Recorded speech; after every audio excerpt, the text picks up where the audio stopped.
And we're live. Oh. Hello, ladies and gentlemen, and welcome back to another exciting episode of Inside Movies Galore.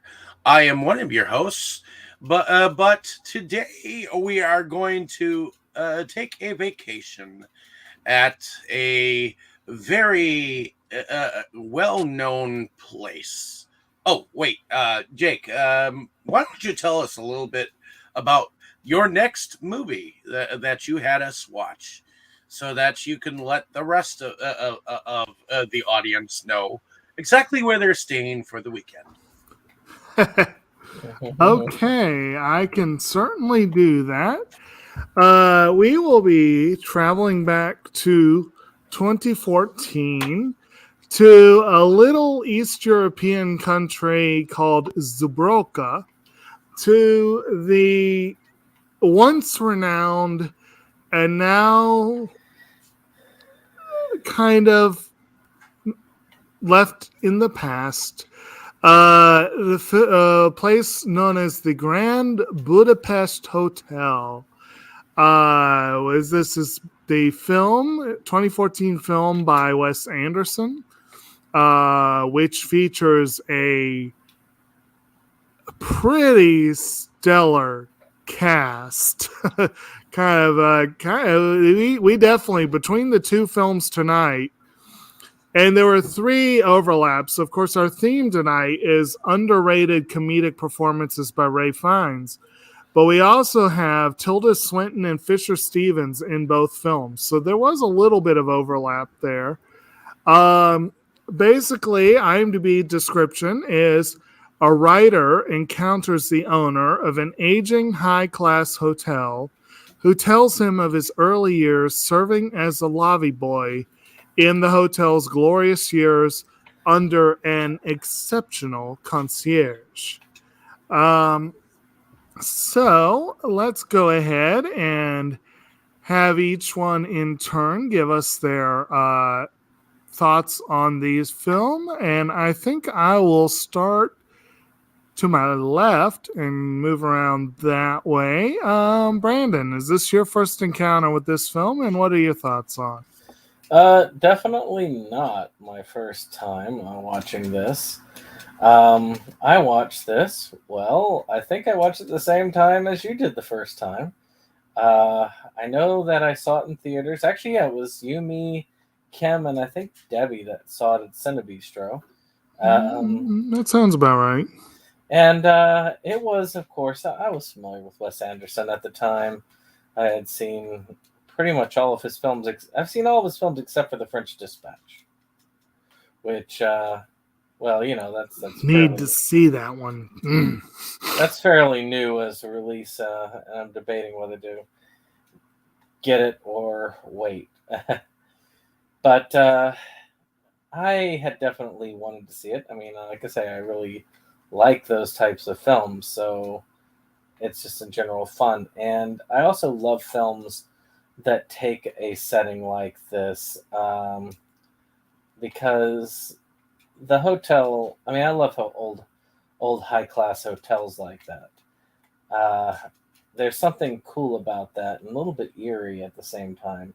There's definitely a classic nature to them, a personality.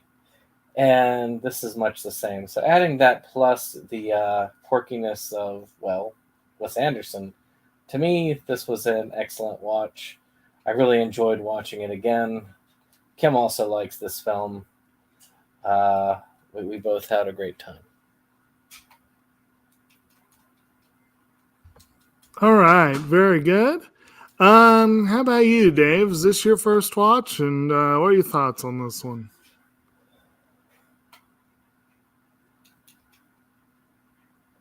Yep. Dave? Oh, sorry, I had my mic muted. Well, I guess I can say that my button does work. Screw you, Dustin. But anyways, moving on. So this is definitely a first watch. I wasn't sure what to expect going into it. because knowing Jacob's tastes are so lavish.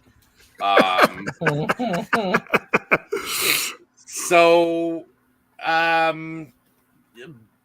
beginning narrative was kind of slow for me. I'm not necessarily a fan of those who talk to me because it's kind of like I'm in a seminar. When you have a narrative that explains everything instead of having things Right. like happen. So, but then I realized that the narratives changed, and it got better as it went along. And I do like the fact that Murray Abrams shows up. I enjoy him as an actor. I mean, Arthur Criticos from the 13 Ghosts remake. Definitely being the silent owner of this grand hotel and telling his recollections of how it all came to be. And I do think it kind of went well with the movie that I introduced Tammy to yesterday, Cool Runnings, because we do kind of get a bobsled moment in the film. So yeah, it's an interesting collective of, murder, espionage, and secret hotel goings on that I thought was neat and explorative in the end. I very very much enjoyed the camera work. A lot of it is from above and going looking from above the characters and going downwards and stuff like that. And I guess there's something dealing with a pastry that's kind of fun. So yeah, it was enjoyable. Mendel's, if I remember correctly. Oh, you talking about the pastry? Yeah. Yeah. Well, those pastries look good. They did. Yes. Expensive, but Right. yeah. But yeah, I thought it was interesting seeing Edward Norton. I haven't seen him in a while. Mm-hmm. And I loved Edward Norton in his Medium film.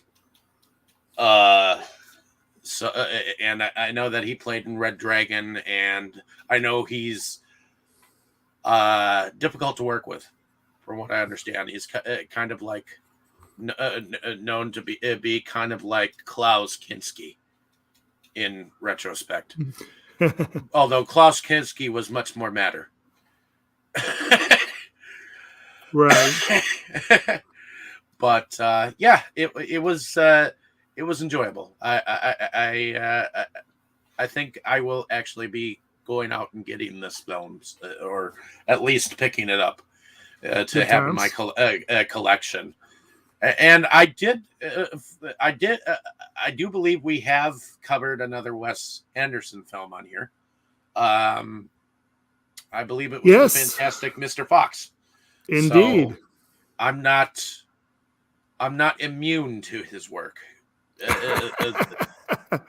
Though he is another one from what I gather will be another love-hate relationship if I get into any of his other films. Like, I know I own the Royal Tenenbaums, but I haven't seen it.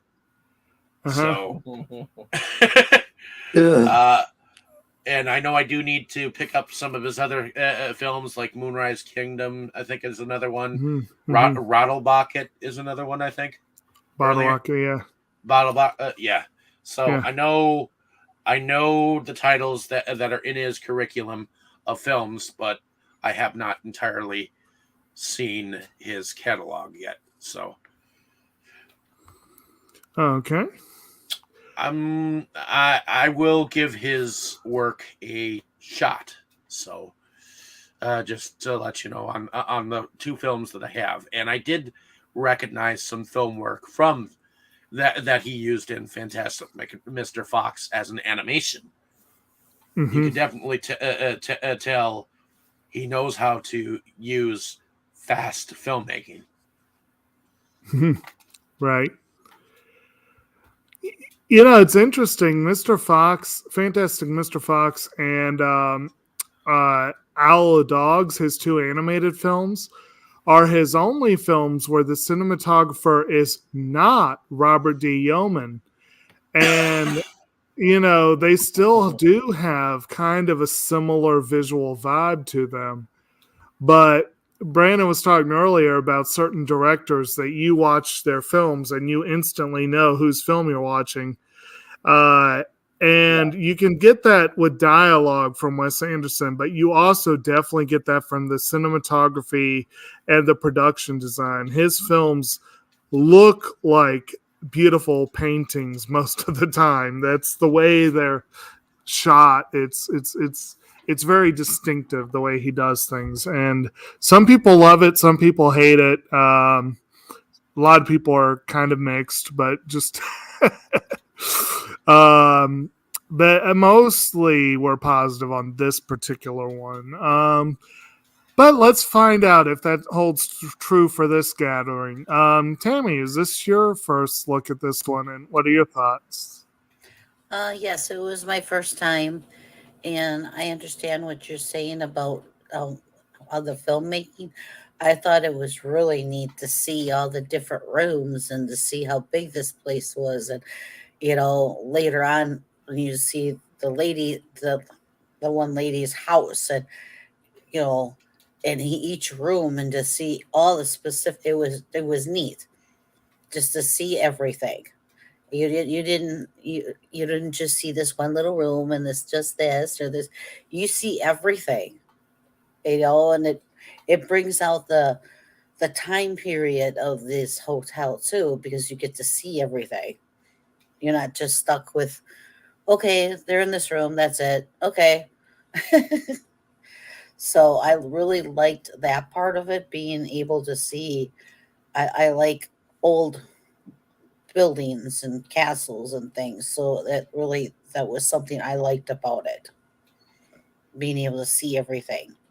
Um, as far as everything else, well, it was pretty interesting. I mean, at first I didn't get who it was about, but then when I caught on to who it was about, and I thought it was not the kid. I thought it was the other guy. But then it made more sense. So it was very interesting. Cool. All right, and you, Crow, this your first go with this one, and what are your thoughts? Yeah, it's definitely first time watch. Now, I went in this with baby steps, because like Dave said, kind of know your taste from some of the movies, and I looked at it and I saw the premise, and I'm thinking, okay, this can definitely go either way. It could really suck, or it could be really good. And the last movie, as I had said, I thought I was gonna love, and this one I wasn't sure. I didn't think I'd like it, but I definitely wanted to go in with an open mind, and it ended up turning out to be the other way. I liked the other one, but really, really enjoyed this one. This was a lot funnier than I thought. It was a lot. I thought it was well done. I love the picturesque scene with the hotel in the background and everything. I mean, it's kind of scary the way it's up on that whole mountain by itself, or the way it looks in the beginning. I'm afraid of heights, so that felt scary to me, even though it was beautiful. Beautiful and scary at the same time. Beautiful, scary. So I really did enjoy that. It is funny how it's like, okay, it's like 1985, that's where it starts, okay. Like back in 1960s something, and then they go there. Then all of a sudden they're like, and then back in 1930s. It's like, wait a minute. We have 3 different time periods. So it seemed confusing for like a minute, and you caught up. I mean, it didn't stay confusing at all. just for a second, you were like, wait a minute. It's definitely a film you have to pay attention to. Yeah, So. but it's definitely it definitely it was really good, and it definitely had some funny scenes, and I tell you, I knew Harvey Keitel was in the movie, and he's in the prison part, but I didn't recognize him at first. I'm like, where the hell he's hard to recognize. Yeah, I'm like, where the hell is Harvey Keitel? I was with him, and then I looked. I'm like, wait a minute, he's the bald guy. Okay, I'm looking. I'm like, I finally realized. I really look close. I'm like, I don't know. I usually can tell Harvey Keitel pretty well in movies I was watching it. Mm-hmm. He's got a distinct look usually, but again, he's a little bit older than the last time I seen him in anything. And with his head shape like that, it just looks so different. It's hard to tell, but again, he's great. I mean, unfortunately, his role was a lot smaller than I would have liked, because I really like Harvey Keitel. He's a great actor. But I thought I gotta mention Jeff Goldblum. Yeah, I loved his character. He was really good. He was. Did he just throw my cat out the window? I love that part. I love that scene was so messed up. Just his reaction there. Did he just throw my cat out the window? It definitely was really funny. I love Jeff Goldblum. He's great. I can't think of any movie that I didn't like him in. I was really perturbed when they killed him. Yes. But, and then of course now I can't think of his real name, Norman Oswald. Willem Dafoe. Yeah, Willem Dafoe. Thank you. As the assassin. William Dafoe is an amazing actor. We know what kind of great villain he can play because of his job as the Green Goblin and other stuff. And he really is a good actor. He plays all kinds of different kind of actors. But he definitely. I was really surprised at that one scene when he paid for the motorcycle. I would have expected him to just kill the guy and take it. But I'm thinking maybe he just kills when he gets paid for it. Some killers have that little thing where they only kill when they're getting paid. So maybe he has that little thing there. But I think it is definitely messed up that not only the son hires this guy to kill his mother, but then has him at the funeral, or at the reading the will and stuff. Like, that's even more disrespectful. Not that it's not bad enough that he has him paid to have his mother killed, but then he has his killer at the house. He's like his own personal Bolshevik bodyguard. Yeah. Assassin. He's a personal assassin, really. Right. Anyways, that's I guess that was my first impression. All right. Like I said, I really enjoyed it. Cool. You talking about a problem with heights, though? I bet you probably cringed like I did at the scene where they have to switch cable cars. I was like, ooh. Actually, that scene for some reason didn't bother me, which is weird because I got a reason why I'm afraid of heights, and it's similar to cable cars. I'll tell you when we're not on the air, but it actually didn't bother me for some reason. But that first scene when you first see the hotel, it's so gorgeous, but it scared me for some reason. I felt that height on that, and it was just like beautiful, but I don't think I'd want to go there because that looks scary as hell. Right. But yeah. So very good. No yawning. That was last week's movie. It's getting a little. Anyway, we'll let that go. We are going to. This one is one that, like Brandon said, I probably saw in theaters. Most of his films, I think I have managed to see in theaters. And I kind of have funny stories with some of them. Like, I actually was in Atlanta, I think, if I remember correctly, when the Royal Tenenbaums came out. And I went with my mom and my aunt, and neither of them was a fan of the movie. And then I actually saw The Life Aquatic with Steve Zissou with my father. And that was kind of a weird thing where we had been trying to see The Aviator, but we weren't checking showtimes. We were just showing up. And we ended up seeing Life Aquatic and Lemony Snicket before we saw The Aviator. So Lemony Snicket's a good movie. that was kind of a fun little bit, though. And he wasn't. Oh, and Sideways was part of that too. Actually, we ended up seeing 4 movies trying to see one. And really, The Aviator was the one he liked by far the best. The others, not so much. Although I think he liked Lemony Snicket. But it was a great book too. I would say we talked before about best and worst. This was the follow-up to Moonrise Kingdom, which is probably my favorite Wes Anderson film. And Life Aquatic was definitely my least favorite that he has done. I was just disappointed. And part of that is because I grew up on Jacques Cousteau. So, a film about, I expected more. But this one kind of hits that sweet spot somewhere in the middle, I guess you could say, or slightly toward the top. Right. It is by far Anderson's most successful film, financially and at the Oscars. This was definitely his most successful film. And it was apparently a huge hit in Europe. Like it made, I think, almost double in Europe. Yeah.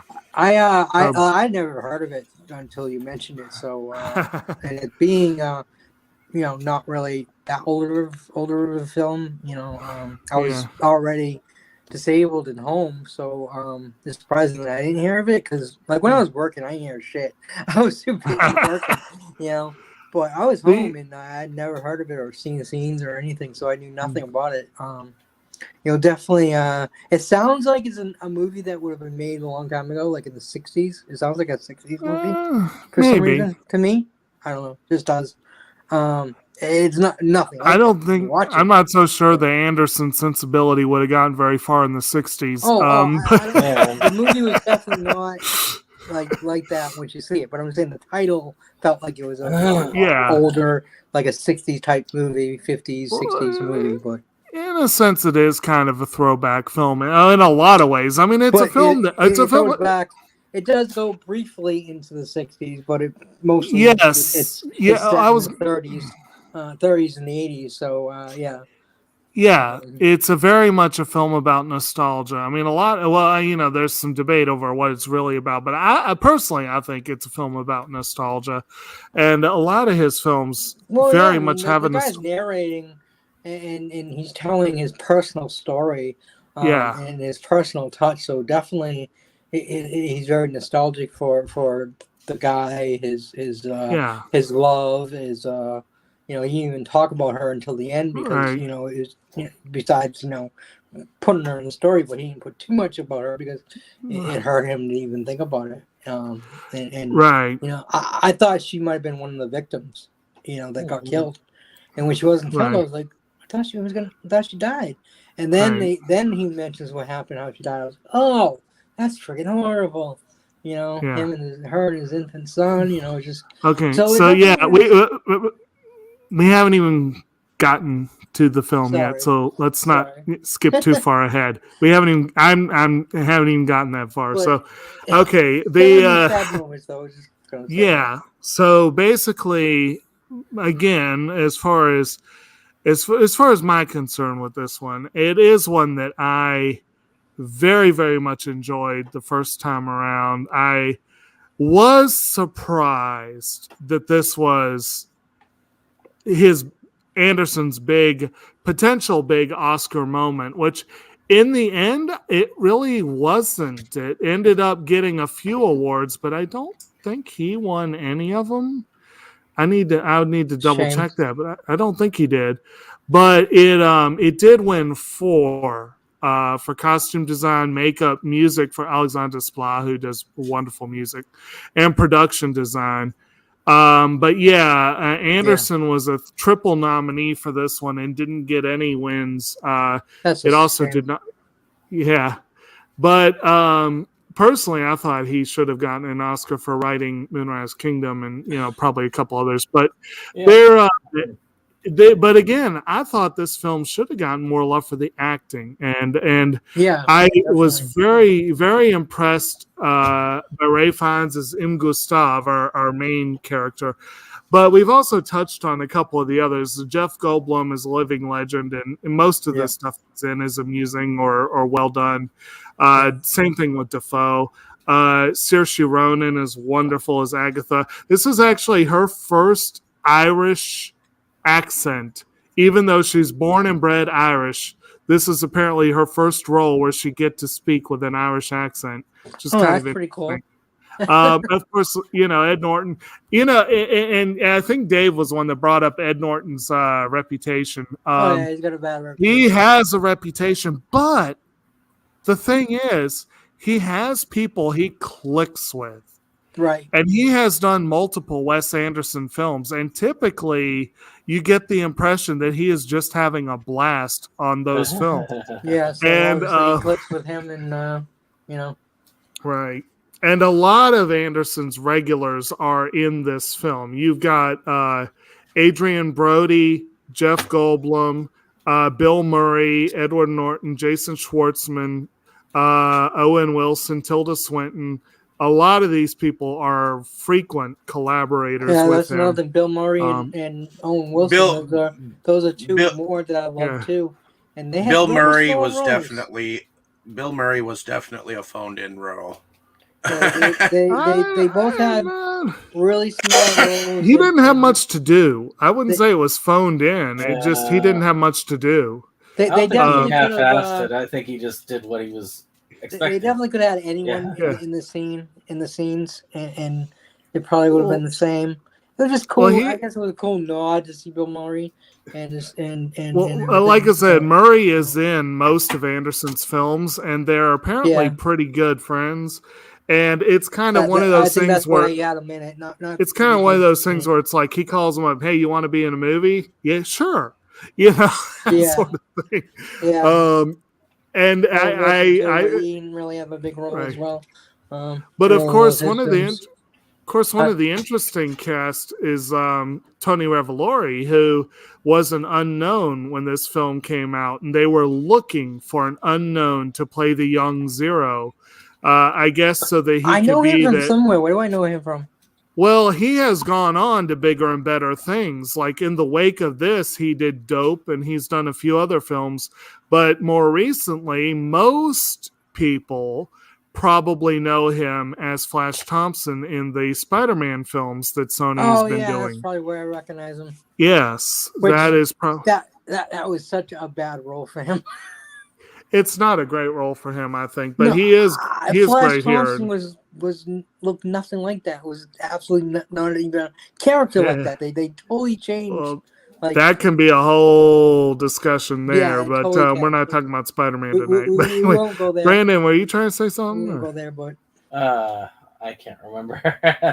Okay, but yeah. So basically, and yes, this film does have a very intriguing setup. The way it's structured is very interesting. I think you've got the you have a character who is simply credited as Student, who is played, I don't remember her name right offhand, but she's just a young lady who Jella Neiman. Basically, it gets out this book that, if I remember correctly, is called The Grand Budapest Hotel, and she's looking at a bust of a writer, and there's all these little keys hanging from it, and then she opens the book, and you flash back to the writer at his desk, and he is played by Tom Wilkinson, a fellow we saw last week in Ride with the Devil. He plays the author, who sets up another flashback to him as a youth, where you see him as a youth played by Jude Law, who meets... Nothing. Who meets Mr. Mustafa, an enigmatic client of the hotel, who's played by F. Murray Abraham, who, of course, I always think of him as Salieri from Amadeus, but yeah, he's had some other notable roles, no doubt. Yeah. And of course, Anderson regular Jason Schwartzman is M. Jean, who's the new head of the new concierge, and he kind of sucks at his job, and yeah, right. And the two of them, basically Abraham and Law, the writer, and Mustafa, get to chatting. They get to talking, and then we flash back again to the glory days of the hotel, where Mustafa is the new lobby boy who goes by the name of Zero and is played by Tony Revolori, and is the protege of Gustav, who is played by Ray Fiennes. And Ray Fiennes is the concierge that goes the extra mile. Tim Curry wished he was in Home Alone. Like he is the guy. He is the he is the Ray Mannix of this film, but he does the things that need to be done to make the hotel successful. Yes, he does the rich blonde women. Yes. Why blonde? Rich, blonde, desperate, lonely. But there were a couple of things that I liked about those scenes. Of course, I love the flashback within a flashback. Right. But I also like little details that, you come back to later in the film and you get them. Like the mysterious individual that he stays there, and he always stays in this, even though he owns the hotel, he stays in this little room that just... Yep. That's, in my opinion, I love that that callback, because that's his room when he was wondering why he's in a little room too, and they explain it, and it makes sense. But the Turkish baths that they have, which I wish they'd shown the Turkish baths when the thing was in its prime. Yeah, that would have been interesting. Yeah. That's a good point I never thought about before. But yeah, you would think that would have been a big draw of the hotel in its glory days. And you would think that Gustav would probably have frequented it with his elderly female clientele. I'm sure he has. And actually, it's one such individual who kind of sets the plot in motion. We get a very brief encounter early on with a Madame. It's a very lengthy name, but the simple name they use for the cast credits is Madame D, who is played by Tilda Swinton, who again underwent extensive makeup to age her up for the role. She is in secret, it's not well known, but she is the owner of the hotel.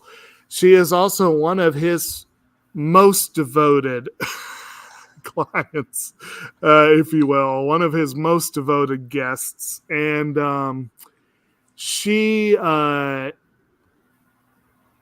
leaves with this sense of foreboding, like she really doesn't want to leave. She tries really hard not to.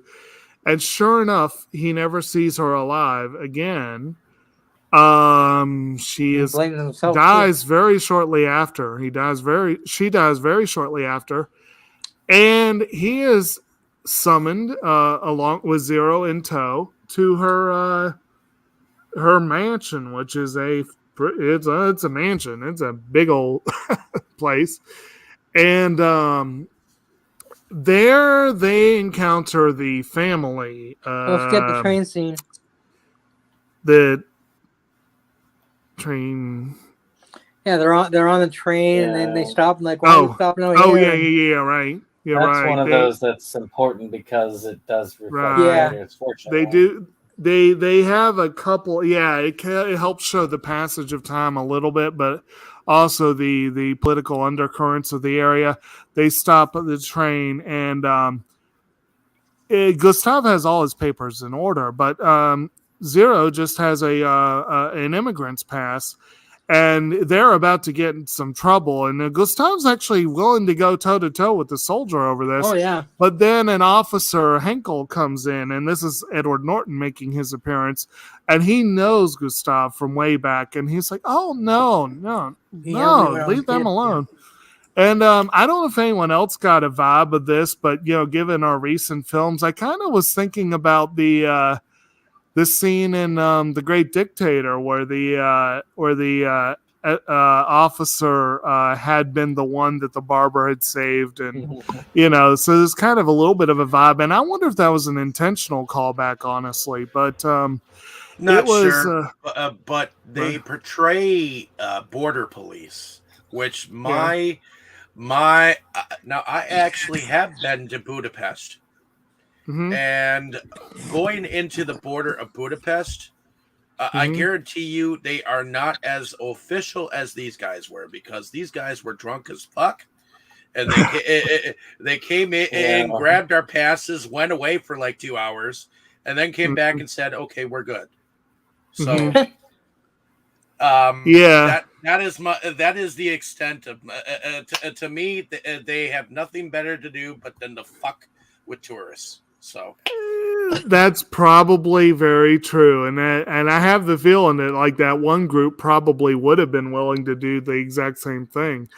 But you're right. There is an important callback to this scene later on that doesn't go as swimmingly, but this scene does help to set up the fact that as of now, the country is not yet, it's kind of, there's hints that something's going down, but, it's not super bad.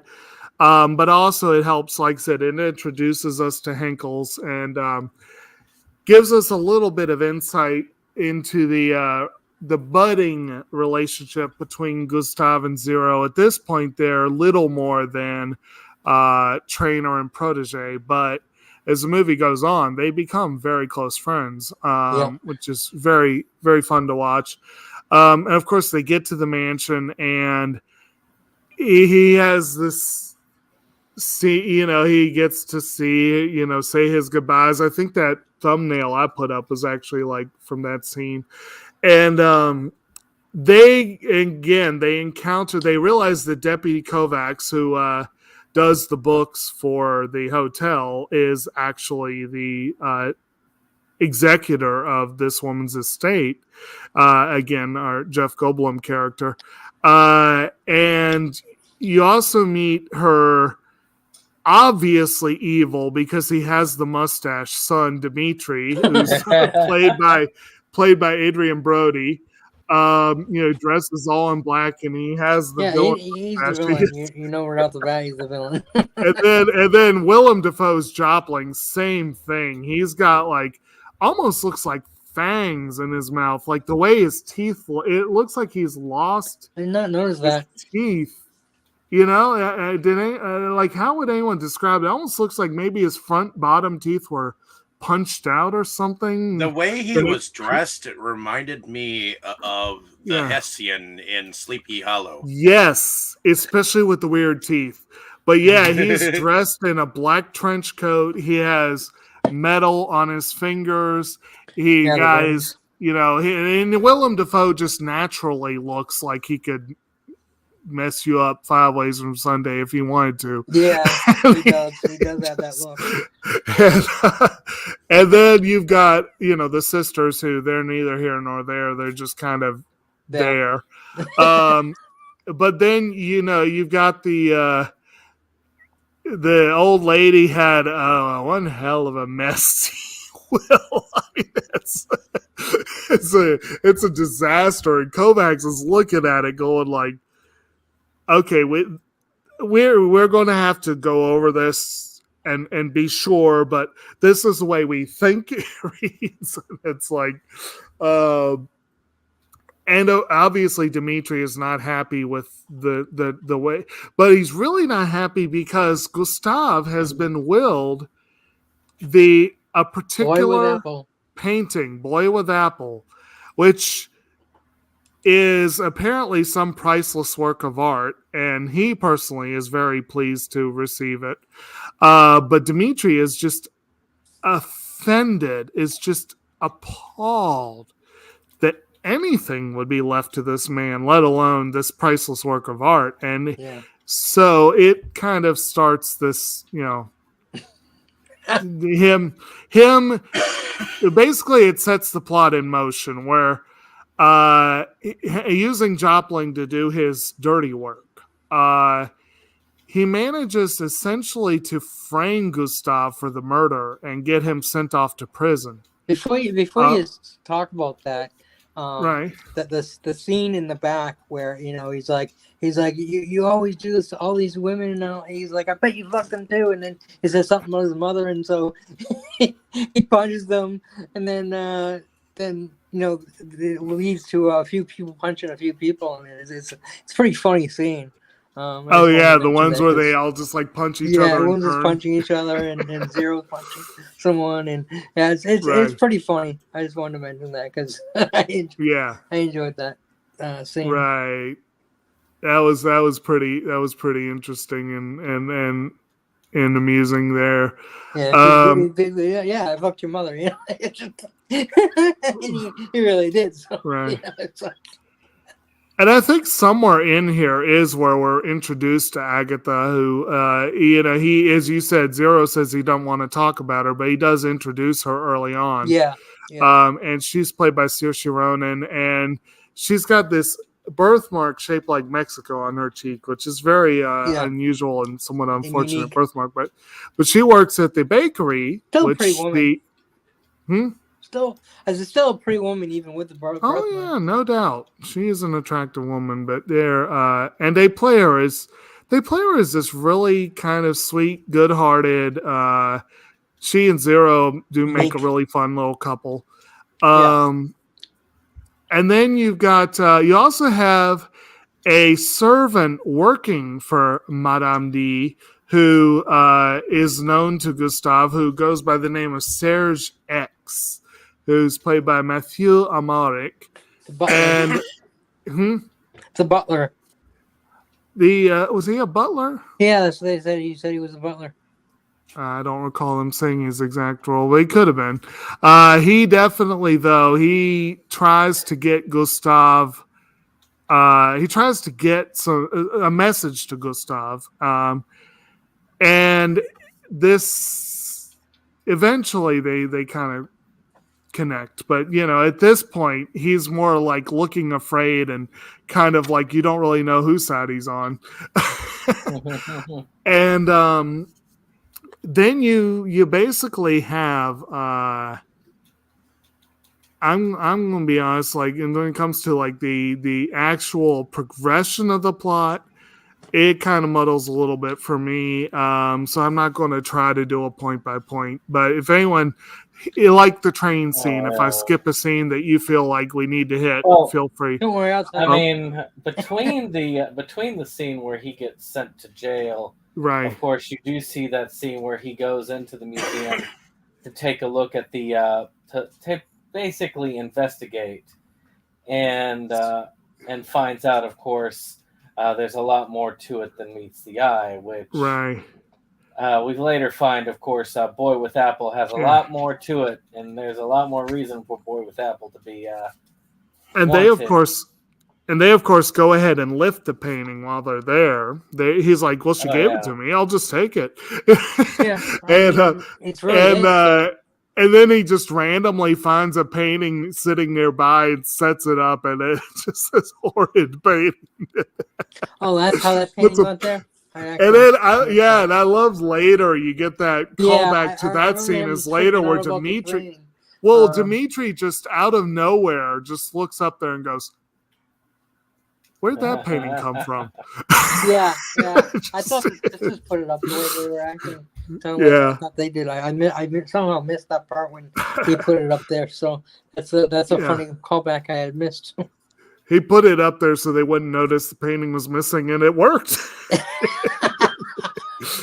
It don't look anything alike, but I guess when you live with it, you don't pay it that much attention.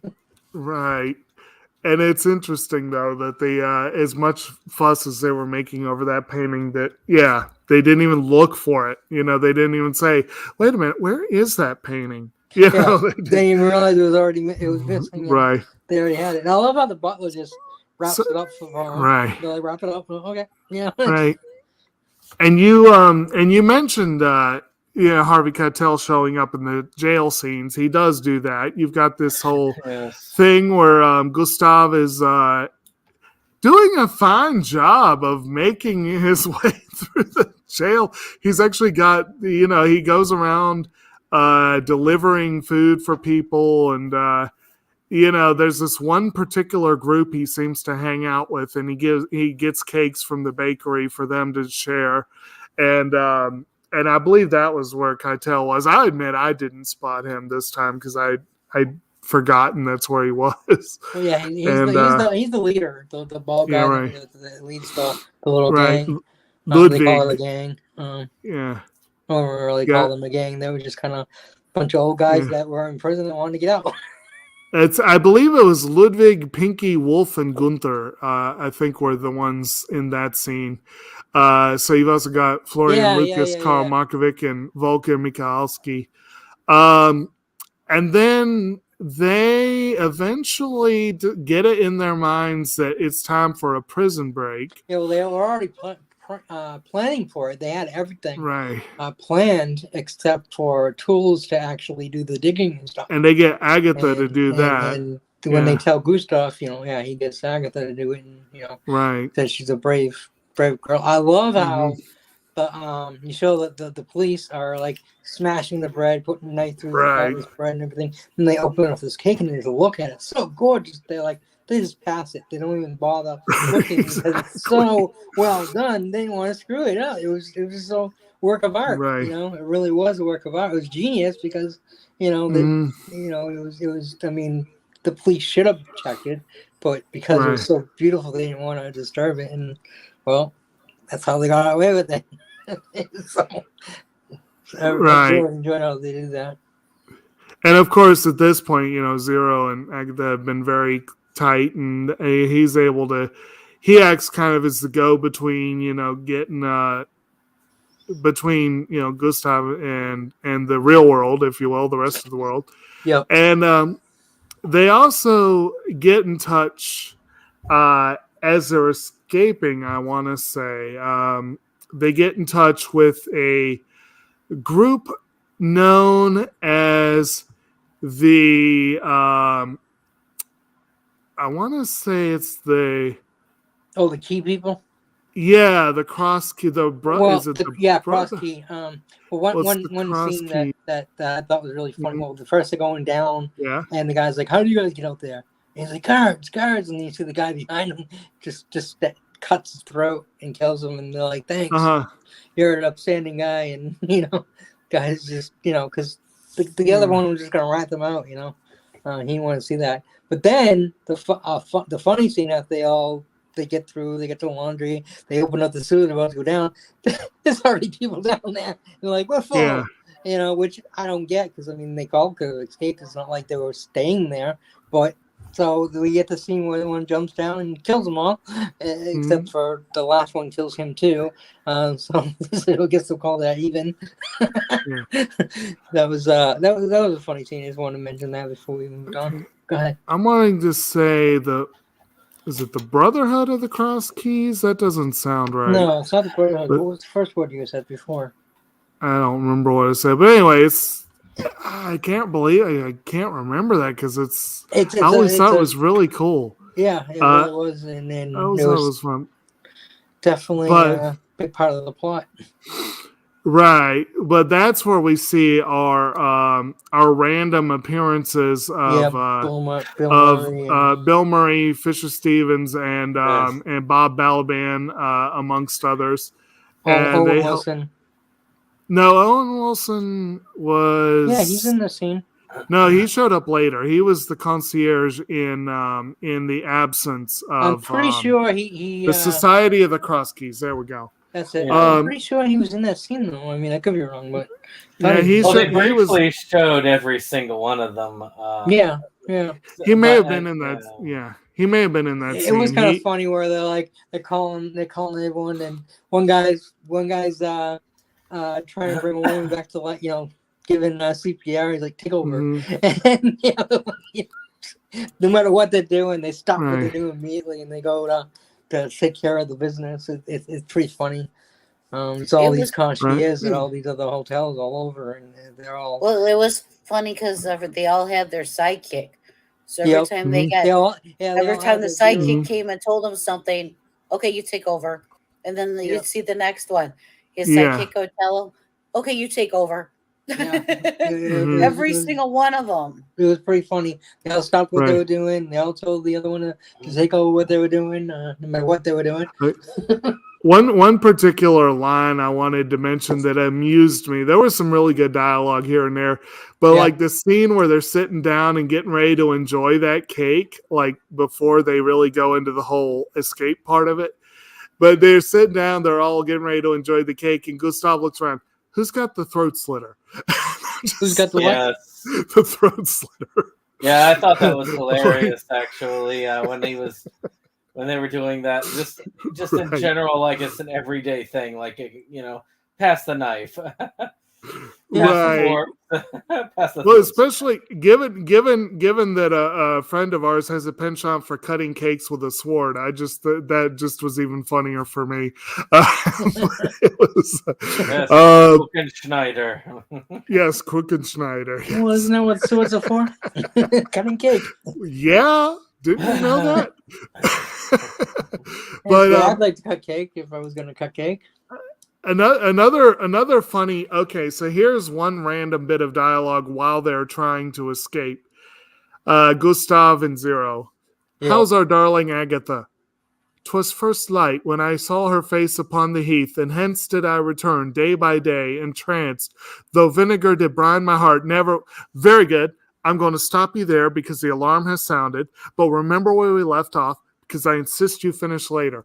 They had like a running joke of the Yes. characters reciting poetry, and they never get to finish. And they And don't. then Agatha does at the very end. She is the one person who gets to finish her verse. And I just thought that was kind of an amusing little through line that they did. I think Gustav did that several times, Yeah. and Zero had at least one. Yeah. It was just kind of interesting. Um, And then right after the scene, we had the scene where he's just like, you forgot everything. You Mhm. forgot. You didn't get a safe house. You didn't get Mhm. disguise. You didn't get the thick beard or whatever. And Mhm. and then he kind of berates him a little bit. Saying, Right. why did you leave your country where you obviously belong? And he's insulting him, and then finds out that he left because his parents and whole family was killed, and he had no Yeah. choice, and made him feel really bad for what he said. He was like, I apologize for this, and he's like, it's not your fault. I'm like, no, don't. And that's No excuses for me. And that's an What's up? important thing to mark if you think about, especially at the time that the film was made. Shoot, currently, when you're looking at refugee status and how many refugees are treated in Europe, Right. that you've got this man, and he's not thinking about it, but then when he's realizing what he's saying is insulting, he changes it over. Right. And that is probably one of the more serious parts in the film, and especially with Zero's just complete like just straightforward delivery of, they're dead. Yeah. It's not like he made that choice. And yeah, Gustav is all bluster and Yeah. and he likes to talk a big game, but one reason I like the character is that he will pull himself back from the brink. He doesn't take it too far. If he does and he's called on it, he admits it. He owns up to it. He has a very strong sense of responsibility, despite his eccentricities, which he certainly is eccentric. Definitely. Well, yeah. And I think this goes back to that whole perfect servant speech. Yes. Which takes us back to Gosford Park, but I do Yeah. think it is important because. Well, and actually, there is that one speech here that he's talking to Zero. He's like, "What is a lobby boy? A lobby boy is completely invisible, yet always in sight. A lobby boy remembers what people hate. A lobby boy anticipates the client's needs before the needs are needed. A lobby boy is, above all, discreet to a fault. Our guests know that their deepest secrets, some of which are frankly rather unseemly, will go with us to their graves. So keep your mouth shut, Zero. Very good. You got that memorized? Yeah. Well, no, I was reading it. But anyway, Okay. but yeah, you're right, man. I was actually going to make that point myself because, yeah, there's some distinct similarities in theme there. It's kind of fun. So we're at the escape, and they find themselves on a mountaintop monastery where they finally meet up with Sir Jex, who has a unfortunate run-in with Mr. Jopling. But not before actually one of them's like, "Are you Im Gustav from I can't remember the full line." A few of them said that. And this guy says it. He's like, the last one yes. says he's like, yes, Well, it's all because of that one phone call that he made, and and it's that secret club of the Society of the Cross Keys. Yeah, the Society of the Cross Keys. I love that part. That name is so cool. That name is really cool. Well, again, there's that one line that they keep saying that's sort of like, I guess you could say the password, if you will, and he gives his response, and then he says something to the effect of you should make a confession, and he's like, I didn't do it. No, something. Yes, the Grand Budapest Hotel in Nebelsbad. That's he's like, no, you should go over to the confession, and that's where he meets with Sarah Jex. That's where he realized what they were talking about. Yeah, but before Serge is really he's able to say there was a second copy of the second will, the mysterious second will but nothing else because he was Jopling does him in at that point, which starts an interesting high-speed chase. Right. You know what's really funny? The second before the chase, I'm like, what are they going to do when they catch him? And the second I thought that, Zero goes, what are they going to do when they catch him? I was like, oh my God, it was just so funny. I think that, and then they say it like right afterwards. Like, and of course, well, go ahead.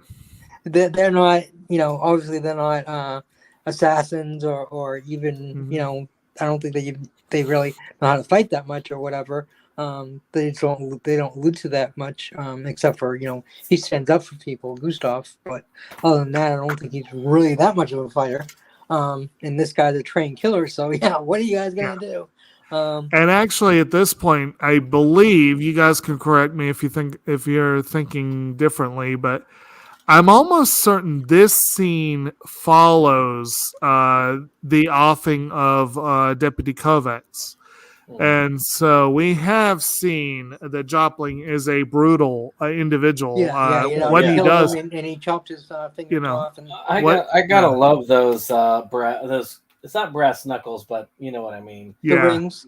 Yeah, that is. I love that. It definitely was cool. I mean, I've always had a thing for brass knuckles. I liked them. They look cool, and so they kind of remind you of brass knuckles, except for the silver and the rings. But yeah, they're definitely. Right. I agree. They're definitely cool. And you definitely feel like it's gonna hurt like hell if he punches you. Yeah, and we've got again. This also thought we briefly touched on that wonderful scene where Dmitri and Jopling and the sisters are once again in a room with Kovacs, and they're trying to get him to say something that is not the case, and they're getting ready to leave, and then as they're on the way out, Jopling just strolls right over to the whole time he's been holding this cat and just stroking this cat, and then he just casually strolls to the window, flings the cat, and Goldblum's like, did he just throw my cat out the window? And then he goes and looks, and the cat is a pancake on the pavement below. Yeah. I'll admit, I wasn't crazy about that scene, but that shot, but I love the scene before. I mean, I love cats, so it was like, Yeah. oh, what the hell? But it was just they were trying to show how evil this guy is. Yes. He just throws a cat out the It's window. if it Very wasn't evil. if it wasn't so deadpan, the delivery of it, Yeah. I would have been more offended by it. But Yeah, because but it's as Right. deadpan, you as could it definitely is, tell it was meant completely in jest, and I'm sure there was that little claimant where no animals have actually been hurt in the production of this film. That thing that they usually do. Even though it was a depiction of a cat being hurt. Yeah, I did like that scene too, because just the way he says that. Did you just throw my cat out the window? I didn't really like to see the. So great. I love Right. cats because I have a cat too, and I actually did have to kind of laugh though at seeing the cat splat because it just was funny. It was. It really was. It was I way love cats, I overboard. love And them all, Right. Yeah. it's that kind of thing where you almost have to go overboard to go past the nasty and into funny. Right, It's like, exactly. Right, because had to I would overdid not have it, but wanted they to had see the cat splat, Yeah. but it was right. it went with the thing, They overdo Right. it a little bit here and there, like the whole chase scene itself was pretty funny. I remember him saying something about Well, stopping. the I can't chase stop. scene- I can barely stare. Well, you got to mention the chase scene with Kovacs and Jopling, which That's what I was just talking about. has a strong Hitchcock vibe to it. And Yeah. I think I read that it supposedly was an homage to Torn Curtain, which Torn Curtain is one of my least favorite Hitchcock films. But I did I've like seen the that one. idea that there was a bit of a Hitchcock vibe to that scene. And then you have the snow chase scene. It's just weird, but in a good way. The scene is very well. It's hard to say it any other way than saying it's very Wes Anderson. Yes, it's Because, very Wes Anderson. Just in general, the speed at which Uh-huh. they filmed the chase scene at. Well, what? Just like Funny. zoom. Yeah. Well, There's yeah. no way well- they're going that, he's flying on the skis and they're flying on that sled and they're going this way and that way. And it's just like, yeah, right. He goes off the jump and they go off the jump. And Yeah.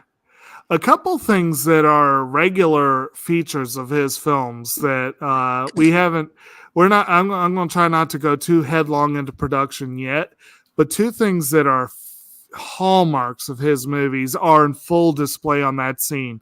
And one is he loves to use models. He will do models and matte paintings, things that give a very definite artificial look. He will use for like distance scenes and things like that.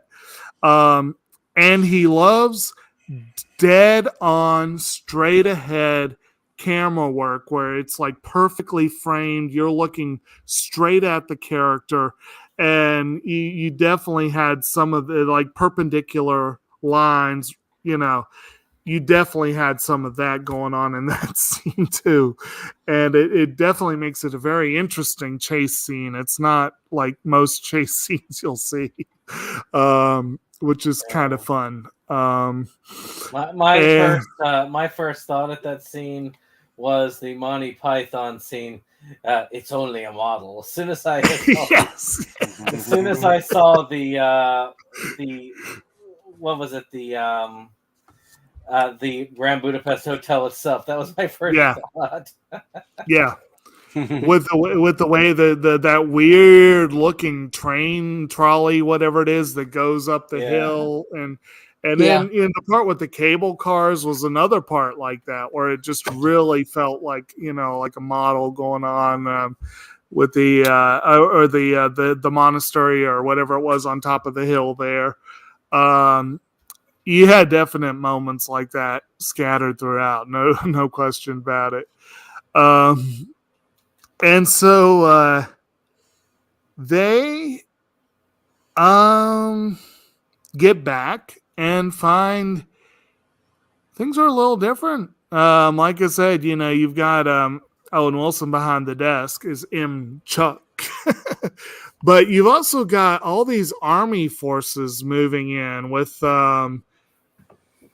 vaguely Nazi-ish looking insignia.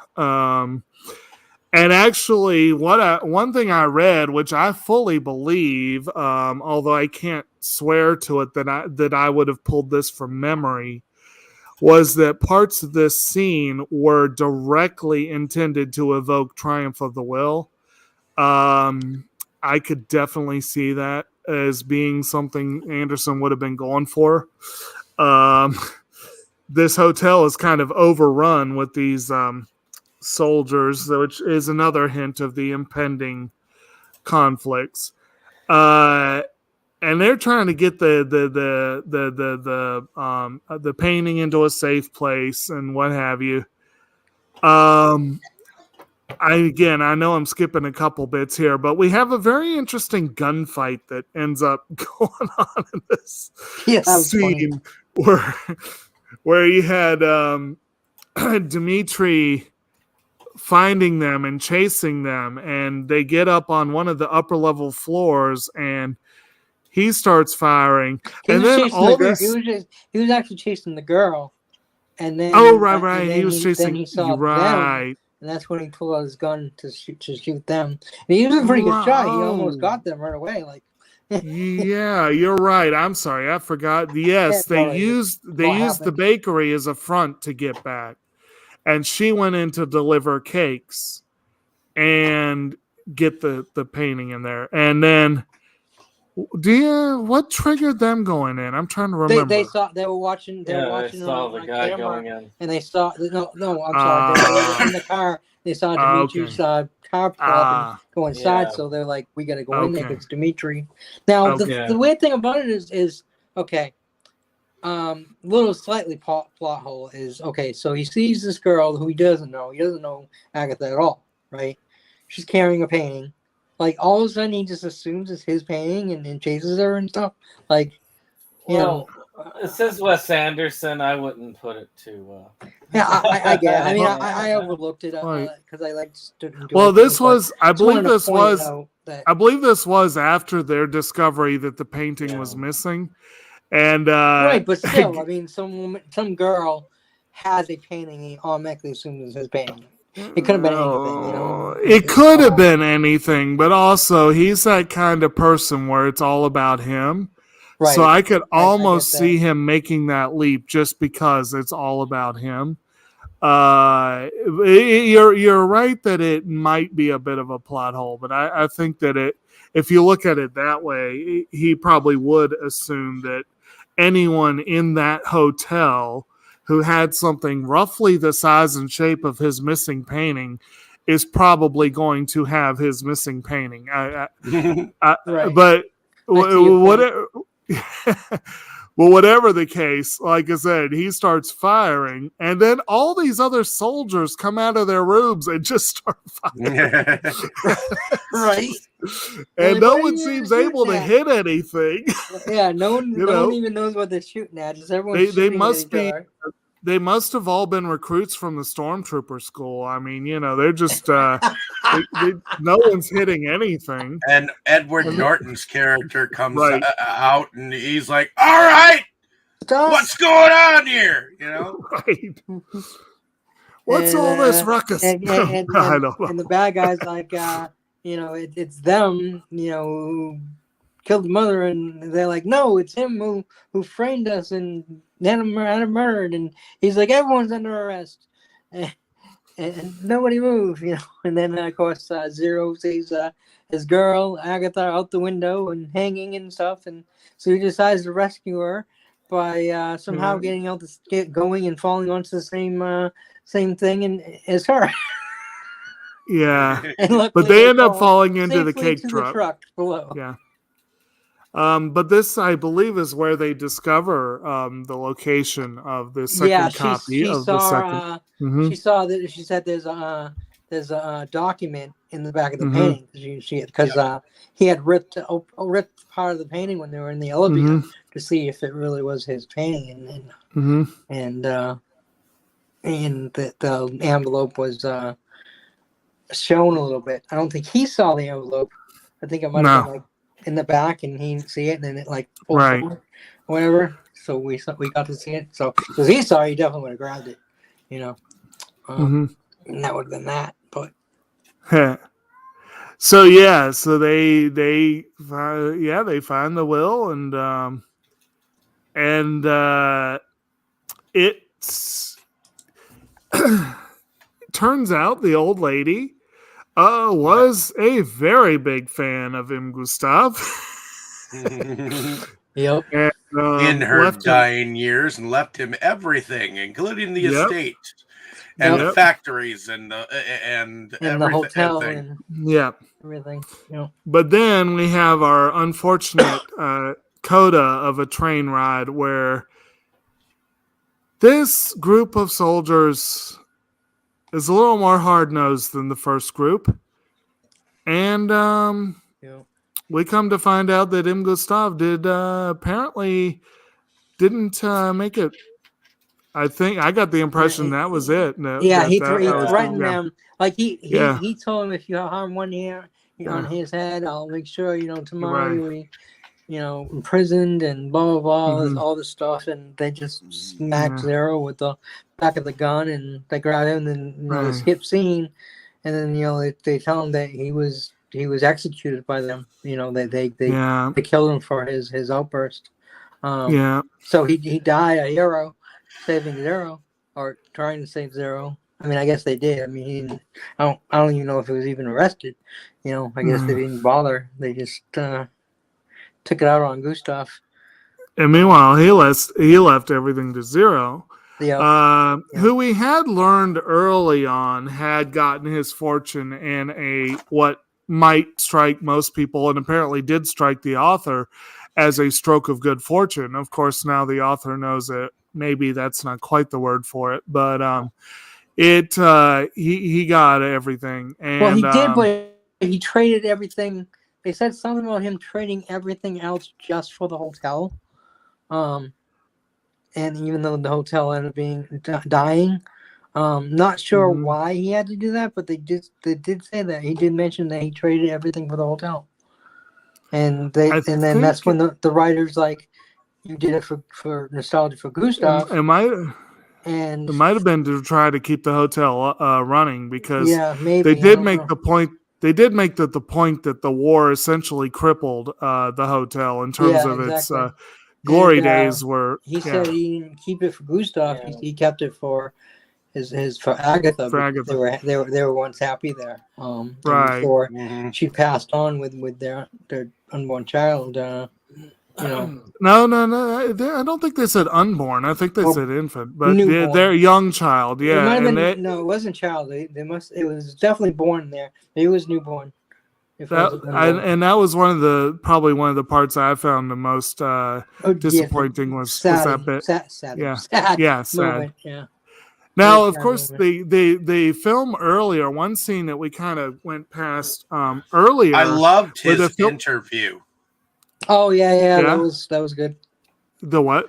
The His, interview. his initial He interview. tells while him Right. to go do going all the through stuff, the and he's like, hotel. "Wait, who are you?" Yeah. He's like, waiting for you to interview him. Well, do you want me to go to stuff? No, I'm gonna have an interview right now. He's like, interview was they walking around. Yeah. And that's when he So- had the whole speech of what a bellhop is. Right. So Or what? what is your job experience? And he's like, well, I was a cook. Well, no experience. What was your education? Zero education. Yeah. That was pretty fun. And actually, we get a fun little kind of a callback to that later in the scene where they go back into the hotel. And they were asking, I can't remember exactly. The new Right. They got some information from from the lobby boy. And he yells and at I him can't. because he's not supposed to give that. Well, yeah, he basically is like, whoever trained you didn't do their job or something like that. Who are you? And you're not supposed to be doing that. He Right. berated him. But one thing you forgot, because he when- gave up the information so during easily. the interview, Mhm. the part that I guess got him the job, because he's like, "Why do you want to work here?" And he's like, "Who wouldn't?" Blah blah blah. It's this. It's such a historic building and everything, and he's just like, "Good answer." Like that was like cinched it, because the guy obviously loves the hotel, and that's what Gustav was looking for, someone that didn't just want a job, but wanted a job there, because Right. of how prestige that hotel was. Right.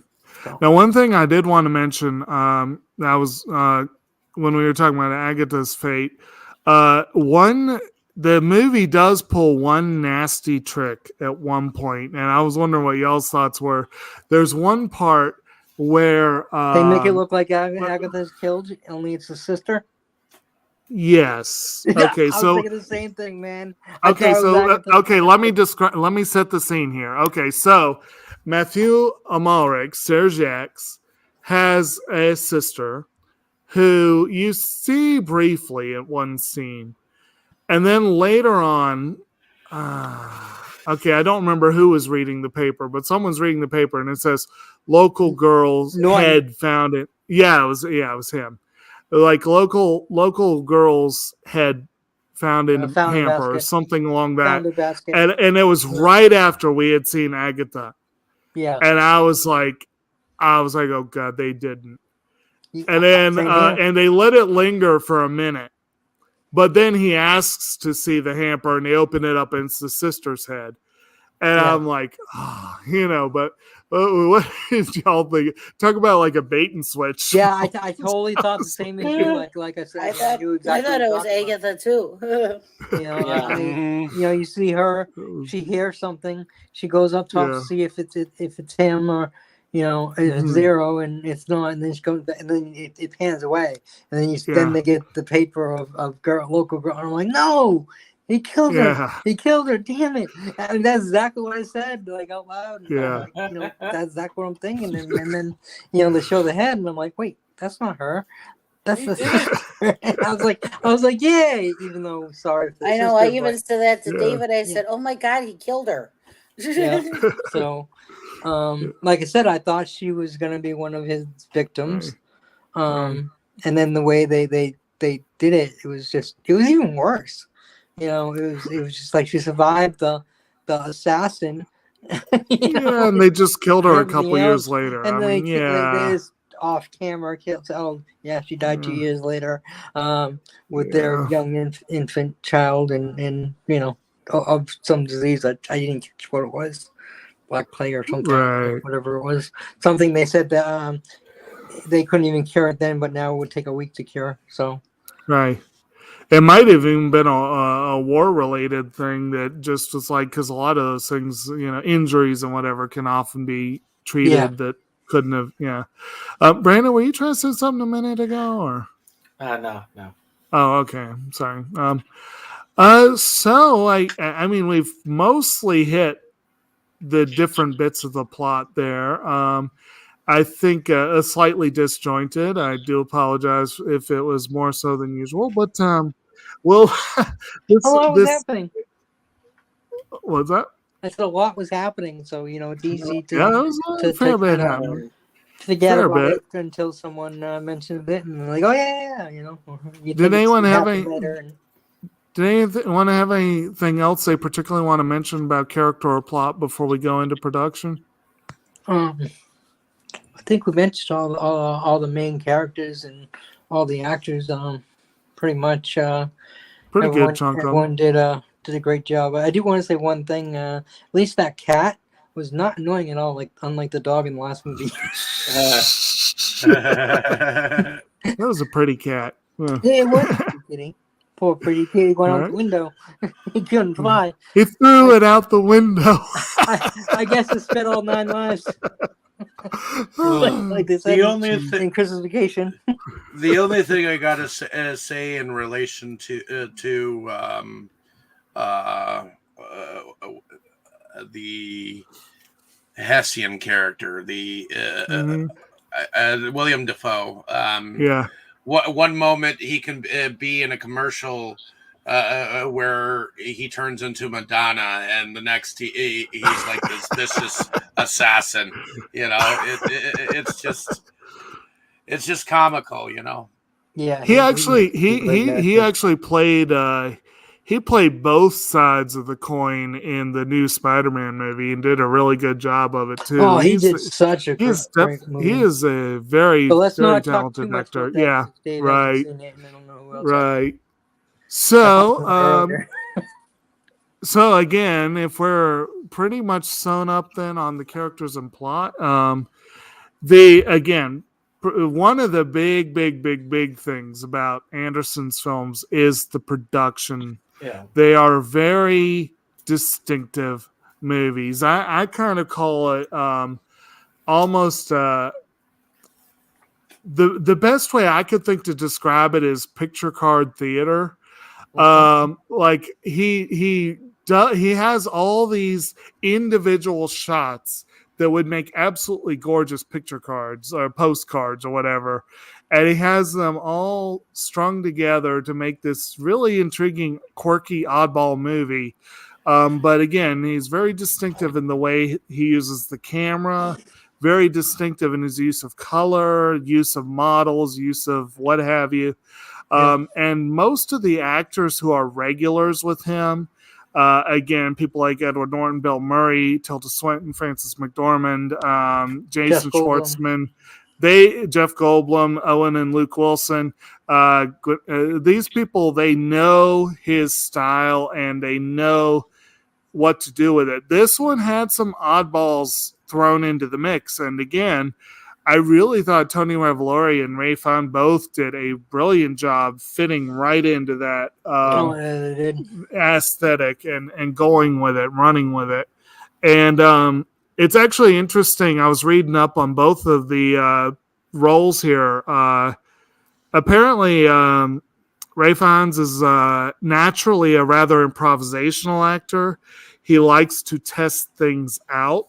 He likes to try things and see what works. And both the Coens and Wes Anderson know what they want.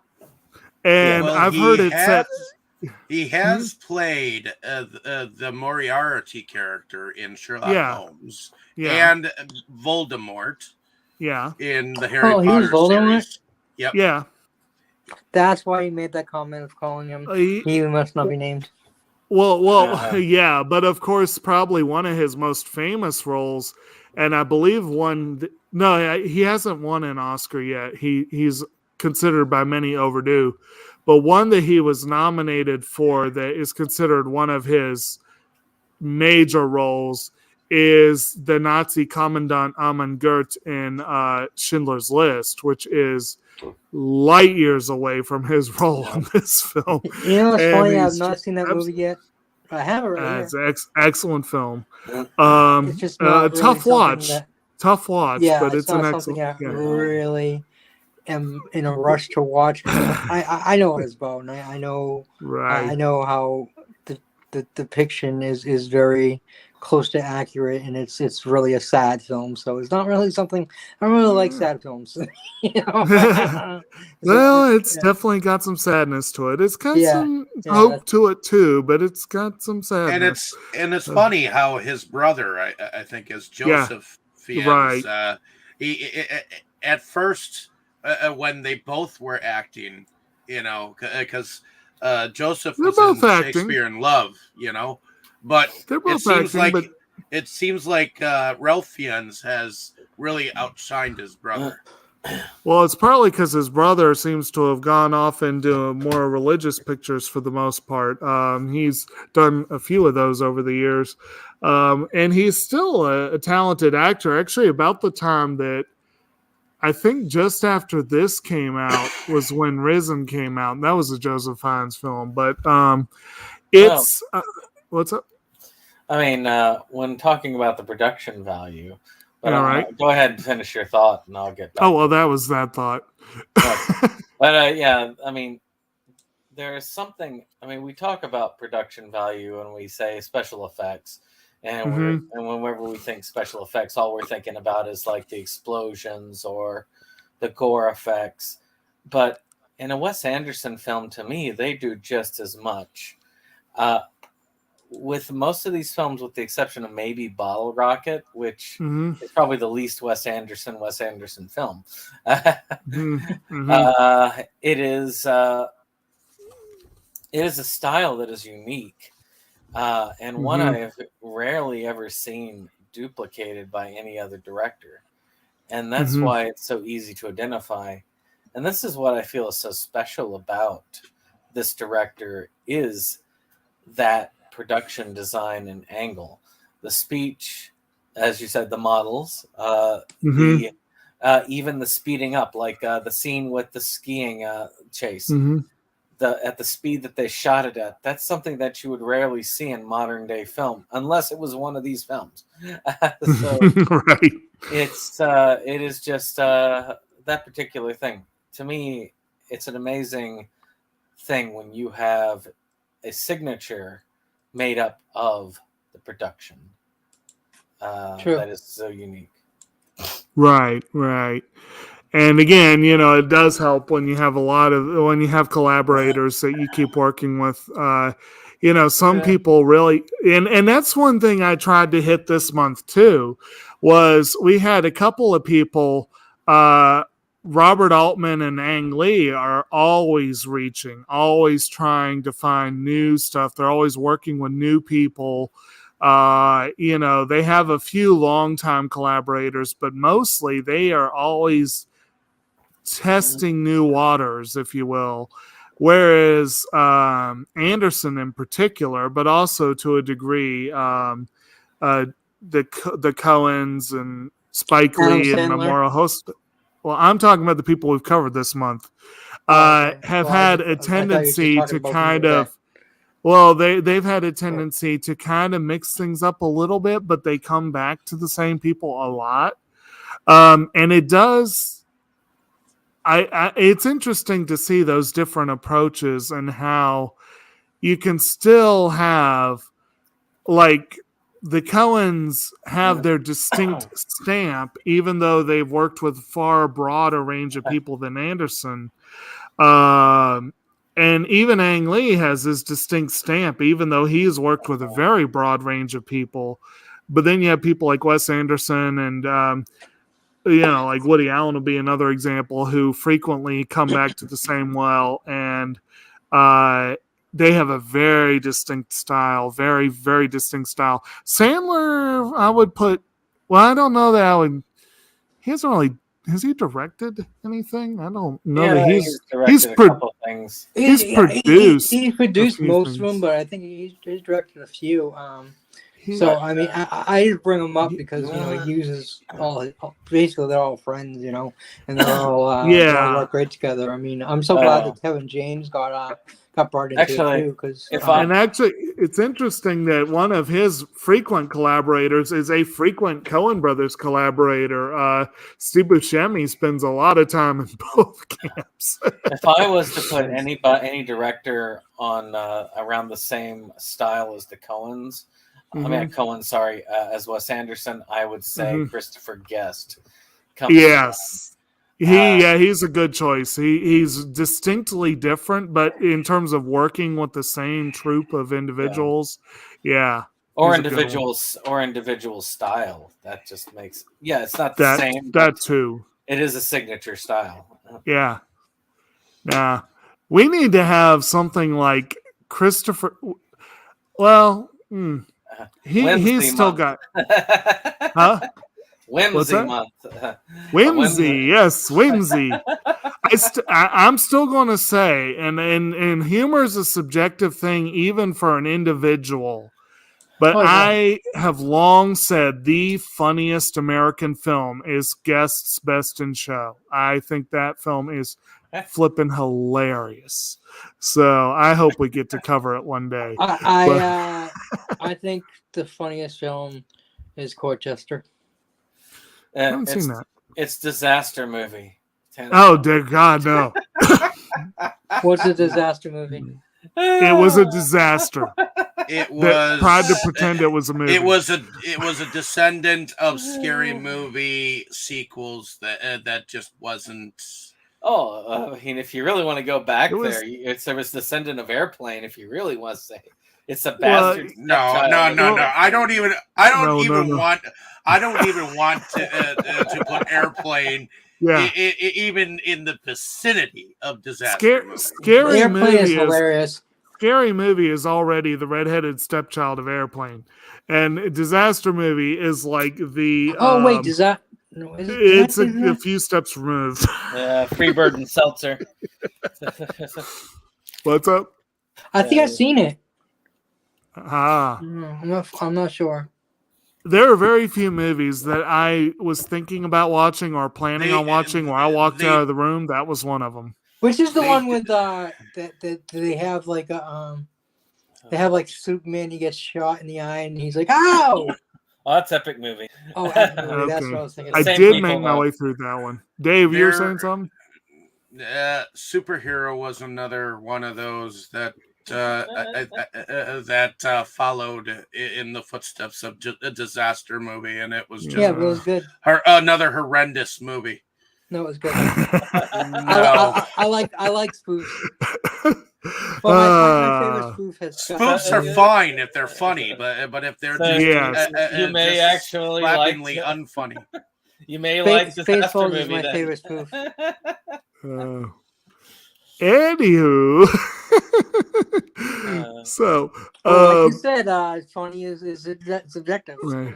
You know, we have one that don't think they're funny at all. One other aspect of the production I definitely have to mention is frequent collaborators. With Wes Anderson is Alexander Splat, who does phenomenal music. He is not as high on my list as Carter Burwell, but he is up there. He is a really gifted music composer. And he did something fun with this one. He brought in the Russian instrument, the balalaika, which is very rarely heard in movie scores. And they actually used a number of balalaika in this score. And it gives it a really fun East European vibe, I thought. And I just, what are y'all's thoughts on the music generally with that? I like the music. I just did not feel like it was. It wasn't as signature as Moonrise Kingdom for me. I don't know why, but Moonrise Kingdom struck out for me. Royal Tenenbaums, those really stuck out for me. But this one, it was good. What was that thing that Dustin said the other week? I think it was last week. If you don't notice the music, it usually means that the music did its job. And I think that was the case. I definitely agree with that statement. It's just for what he said it for, that movie, I completely disagree with, because I very much noticed it and hated it. But I disagree with it for different reasons. Actually, I read a critic's review a couple weeks ago where he made that point, and he made it hard. He made it like that. I think he talked about a film that had no score and said that it was brilliant because the music. Basically, this critic apparently feels that if you hear the music, if you notice the music, it takes you out of the film and ruins the experience. And I'm like, well, that's one way of looking at it. It depends on the movie, I guess. It depends on the movie. If you like the movie just as much as you notice the music, then yes, it is a phenomenal score. To remember that like music specific for, like, to me, I will always remember the music for Jurassic Park. Yeah. Yes. And I would challenge that critic to watch Star Wars or Jurassic Park and say, do you honestly think the music brings the movie down? Because I don't think it does. No way. I think there are examples. There are examples where there are times that the music can bring the movie down. Yes. Yeah. If it doesn't follow the mood of the film. If you're listening to something that should be in an elevator, right? That goes along with someone just like walking along a road doing nothing. Or let's say the music is so distracting that you can't concentrate on the film. So you're like, I don't know what the film was about, but I really like the music. Right. Then the music is failed. Don't know what the movie was about, you didn't like the music. Generally in my mind, personally, I look at music as a huge component of filmmaking. It's again one of the reasons why I think use of music in film should be an award. I think agree. That if you have a phenomenal score, that's one thing. If you have a if you have a great use of found music, that's one thing. If you have a mixture of a score and songs or whatever, that's, but there are films where, like both this one and Hail Caesar, and I would very much say Do the Right Thing, and I would very much say I'm going to disagree with you, Ron. I'm going to say Mirai. And Ride with the Devil, Yeah, and but Gosford Park. I can see All you. of them. I can see you All of them disagreeing had. because that was your pick. All of them had scores that. All of them had scores that very, very, very, very well complemented the film and helped set the mood for the film. Okay, And then, I of will course, tell you one thing. I think the music did fit the movie, okay. but I also think the movie sucked, and I think the music sucked. So, okay, yes, we heard that. We heard plenty of that.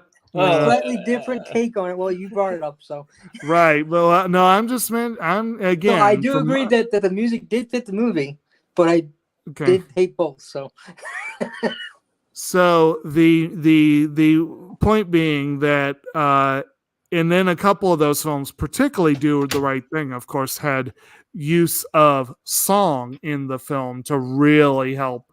And I think in all of these films that the music, at least partially, in some cases, very much elevated the film by helping set the tone. Now, Brandon, I do agree that Moonrise Kingdom had a better score, but that's kind of a tricky one because Alexander Desplat did create some original music for Moonrise Kingdom, but it was ineligible for an Oscar. So and I think the reason. And the difference between the two is I can think back to Moonrise Kingdom and recall the score perfectly, but I cannot do so for this movie. But the thing is, and it's just like Ghost World, Dave Katay's score for Ghost World is so good. And there's the score for Slow West, which is a really good movie. We need to do one of these days. Ghost World, I just couldn't get into myself. but all of these, they're quote scores. Apparently, my understanding, I could be understanding this wrong. My understanding is that Alexander Desplat wrote a piece for Moonrise Kingdom that was then edited throughout the film rather than writing a full score for the film. At least I think that's why it was ineligible for Oscar, which I still think is stupid because it's still a phenomenal piece of music that really, really, really elevated that film. But yeah, it's a little different. Yeah, this is one movie where I think the music satires the film, along with being able to go along with the film, because I kind of enjoyed the different styles of music that you could hear behind the different scenes in this film. I haven't seen any other films besides Fantastic Fox and Mr. And this film of Wes Anderson's. So I cannot go on experiences with those. But I will say that this music was entertaining. So. I mean, to me, there's three types of scores. There's a score that is, you listen to it and it's memorable, but it's memorable because it's so bad. Yeah. There's a score that is so memorable that you will remember it on a regular because it's so good. And then there's everything in between. And to me, most things in between, they're varying quality, but they're still, you don't necessarily hold it in your heart and say, I will always remember that tune from that film. Right. But it fits the scene. And Before I started viewing films differently with you guys, I thought most scores were everything in between for the most part. But there are certain films that I can say, hey, I remember this music from it. You know, like Pirates of the Caribbean, I remember the music from. You know, yeah. I will remember the music from Lord of the Rings: Two Towers. specifically out of that trilogy. I love the Riders of Rohan, which is on that soundtrack. So See, I'm gonna probably sound like an idiot here because I'm just going off of my memory.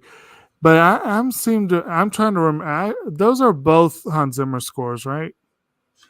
I think so, but then again, Zimmer, I've never Zimmer's fully looked into. Zimmer's one that for me is usually white noise, and I've never. I admit that they're impressive as part of the film, but I never remember them afterwards. Well, and again, music is one of those things. Like for instance, Goblin is a group that a lot of people look at and say they would love to listen to an album of it all day. Hell yeah! To me, it's white noise, and to me, it's like, oh, that's just a typical B-movie horror soundtrack. Not every Goblin film music is great, but Suspiria, to me, the music for Suspiria is perfect. I did like that. Now, when it comes to music with song, I'd have to say probably my most memorable and favorite is Aladdin, the original animated. Oh yeah, they had excellent. A Whole New World is probably definitely my favorite out of that. But all the songs in that movie was just really great and most memorable. And I couldn't imagine that movie without the song like that. Right. You know, that movie would just. I mean, it would still be a decent movie, but that song really pushed. The songs really pushed it over. It's my favorite animated film of all time. As far as just regular animated, I have a comic one too. But. Right, Brandon, you were saying something. Well, I mean, it's all art, just to say at the end of the day, and even something like a superhero movie is art at the end of the day. Whereas that's the thing. Like you say, Ron had said he enjoyed that movie, whereas you, Jake, would probably say it's trash. Whereas he says Mariah's trash, and you would say Mariah is a great movie. I would say Disaster Movie was trash. Yeah, I would say that too from the 5 minutes I saw. I haven't seen it, so I can't say nothing about it. So. But that's the thing, is that anybody can like anything. The disaster movie is bound to have people who love it. And we'll be watching a movie next month. I'm going to let Brandon, I'm not going to try and steal his thunder here, but I know we'll be watching a movie that is trash, but it's glorious trash, and I enjoy it. Sounds like something Mo would show us. But anyway, so I think we're probably good to go ahead and do favorites, right? I think we're at that point. I do have one question for you. Sure. Jacob, is this your last pick? This is my last pick for this round, yes.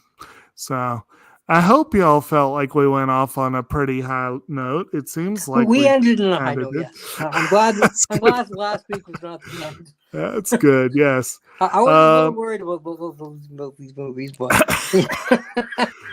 It really is kind of a shame we couldn't get Dane on this one. This is right up his alley, but whatever. It's he did say that he enjoyed both of these that we did tonight. He's enjoying his trip to Wonderland. That's all I can say. Yeah. He'll be back with us in May, essentially. Yeah. He says he's going to try and be with us for at least one of my picks. Good. So he'll be here for my picks. Could be. We are, let's see. We'll start with you, Kroll. What's your favorite moment, scene, character, or what have you?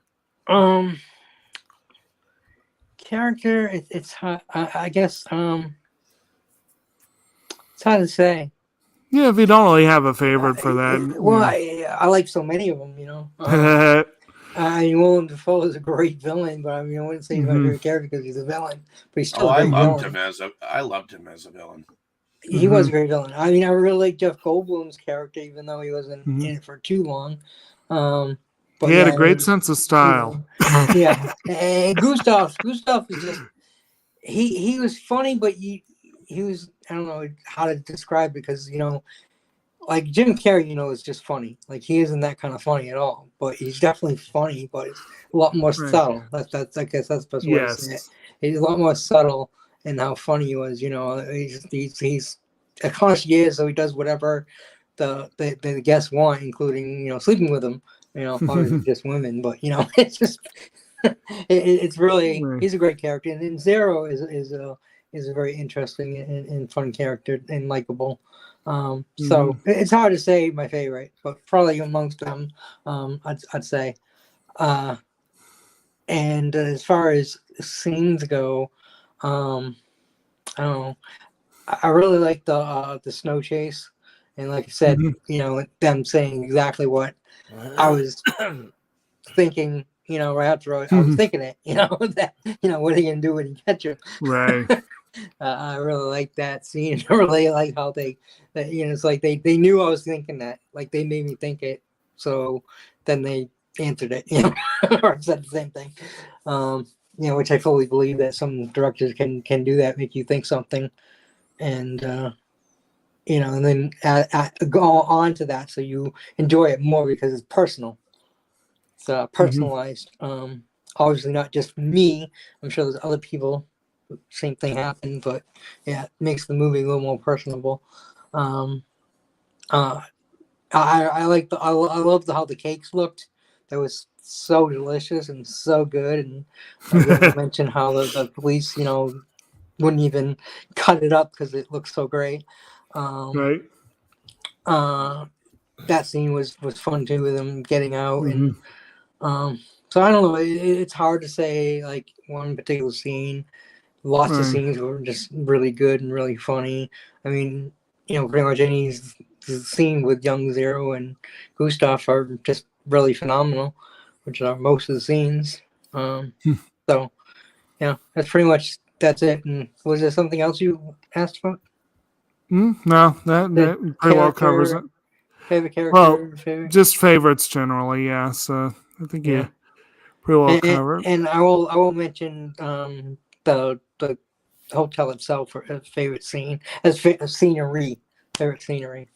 It is an impressive set. Yeah, yes. I mean, as much as it, like I said, it was beautiful, frightening. It scared me, but it was also beautiful at the same time. So I really enjoyed that scenery. And we should also mention that we see the hotel at different points in its career. So there, it looks very, very different in the different time periods, and that's kind of even more impressive there. Now, I did have a question for you. Did Sure. this hotel really exist, or did they build it? Oh, no. Although I should have mentioned before, and I will mention, the author is loosely based on an actual individual whose name is Stefan Zweig. He wrote, in particular, a couple of stories that that Anderson was inspired to kind of put together to make this one. And some of the events and stories are based on Zweig's actual writings about the time and place, but for the most part, this is purely made up. Right. Yeah. So, Tammy, have you got some favorites with this one? Well, like Kroll, I like the scenery in the hotel. I like how he shows this room and that room and shows the different changes and everything. And even in the house, when you get to see the different rooms and everything, I really like that. I like that because I was going to mention that when you were doing the production, that I thought that was really something unique to show all of this. Cool. As far as scenes, I like the chase with the because he goes so fast and they're going this way and they're going that way, and you're like, you're right, they can't really go that fast. And he goes off the jump and they go off the jump. I just thought that whole chase scene was really neat. And it's really hilarious seeing Zero upside down in the snow. Right. And I really do hate to say this, but I do like the scene with Did you just throw my cat out the window? Yes. I forgot to mention that. And then you see the poor cat splat, but you can't help but laugh. So- It really is. Did you just throw my cat out the window? And just as I say that, my cat is rubbing against my leg. Oh. See, I didn't really mean it. Cat's like, what are you talking about? Yeah. Right. Oh man. Yeah, it's good times. Okay. All right. Dave, how about you? There's just so many small moments. I mean, I like Tammy loved the way the hotel looked. I loved how tiny that little service elevator was. There was a moment where he said he left it with his stench and or something like that at one point in time. That was kind of interesting. But I loved the look and the lair of the lady who died. I love that old wood style. But as far as favorite scenes go, I love the toboggan scenes and that whole snippets of the secret club of the Crossing Keys aspect of it. Society. The fact that it's kind of like a convoy of concierge people, that there is kind of like what we call in the United States back when you could actually count on a job having people to back you. It kind of reminds me of the Jimmy Hoffa days,